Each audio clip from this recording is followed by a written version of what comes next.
Binawian ng buhay ang isang bata sa San Fabian, Pangasinan matapos mahulog sa kalderong may kumukulong tubig.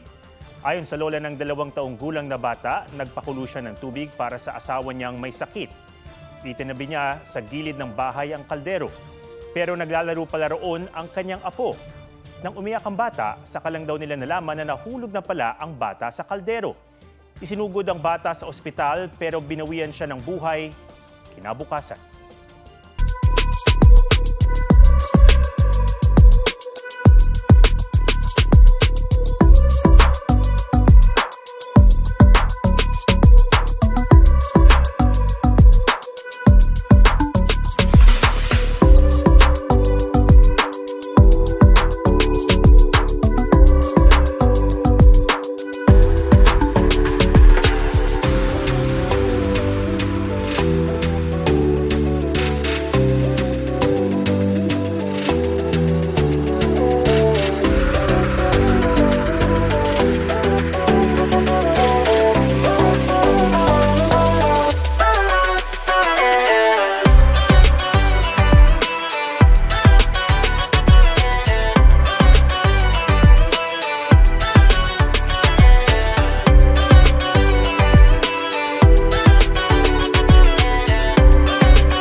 Mga kapuso, alamin ang State of the Nation.